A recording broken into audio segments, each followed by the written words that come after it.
Yo, what's up mga kaibigan? So for today's video, i-share ko sa inyo yung mga naging problem ng ating Kia Pride. So since second hand lang yung nabili natin, so expect na natin na talagang may mga problema yung nabili nating sasakyan. Okay? So ito yung mga kadalasan na naging problema or ma-encounter nyo na problema pagdating sa pagbumili kayo ng Kia Pride. So first natin is itong valve cover gasket. Yan. So yung stock niya kasi, ito yung nakakabit niya rin sa dati niya talaga. Okay, so tinanggal namin kasi nga medyo tumatagas na. Ngayon bumili ako sa online. Ayan. So ito yung nabili ko sa online. Ngayon, ang na-encounter kong problema dito guys is hindi siya fit. Yan. So, since B1 din naman yung na-order ko, B1 din naman yung engine ng ano ko. So, yan makikita nyo, medyo maliit yung butas niya. Okay. Compare nyo dito sa talagang nakalagay dun sa stock niya. Yan. So, medyo malaki. Yan. Wait, pakita ko ng mas malapit. Ayan. Ayan o. Makikita nyo. Mas maliit yung butas nung nabili ko sa online. Kumpara dyan sa nakakabit na talaga dun sa dati niya. Ayan o. Kaya hindi siya maipasok doon sa mismong ano, so hindi siya mag-fit. Ayan, and then nag-ikot na ako dito sa mga auto supply. So nakaapat na auto supply na ako. Meron silang may nag ano sa akin na available daw, kaso ganito rin yung binibigay niya. So same lang din sa online. Kaya hindi ko rin kinuha kasi sabi ko hindi siya swak doon sa pagkakabitan. Kasi medyo malaki yung butas nung ano, yung nakakabit na talaga. Ayan o. Kitang-kita nyo naman yung pagkakaiba. Okay. So, yun yung naging problema ko sa gasket. Kasi medyo may konting tagas yung makina natin. So, nakikita ko sa gilid, may mga tagas na yung kanyang parang mga langis. No? So, kailangan sa tingin ko, kailangan na palitan ng gasket. So, ayan yung naging problema ko. Okay.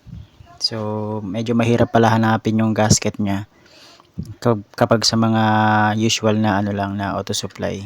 Okay, so next natin is itong air filter. Yan, so ito yung nakalagay sa kanya dati, doon sa kanyang air filter. So medyo madumi na, saka ano, and then ipit, no, ipit siya. Ewan ko bakit ipit. Ngayon, nagtingin ako, ang tips ko sa inyo guys, i-check nyo talaga yung stock sa ano, sa internet. Okay, or sa mga sa internet nga, mga Google ganun. Yan, kasi itong nakalagay sa kanya, medyo mas malaki. Mas malaki ng kaunti. Ayan o. Ayan o. Kaya siguro naiipit kasi nga hindi swak doon. Yung sa Kia Pride talaga na ano, na stock. Ayan. Medyo mas malaki siya tsaka mas manipis. Ito, yan o.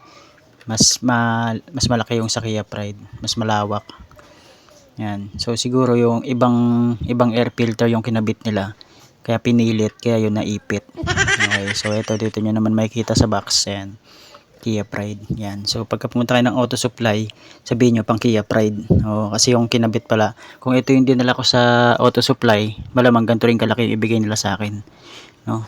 So mali yun. So ito na lang yung ano. So, sinabi ko kasi sa pang Kia Pride. Okay, so yan yan. So mas okay siya. Next natin is yung fuel filter. Okay. So nagpalit kasi ako ng carb. So ito yung carb na isa. Ito. Yan. Ayan yung carb na pinalitan ko dun sa luma nating, yan yung lumang carb. So nagpalit ako ng carb, hindi pala pinalitan yung itong fuel filter. So kailangan pala pag nagpalit ka ng carb, so kailangan sabay mo na rin yung fuel filter.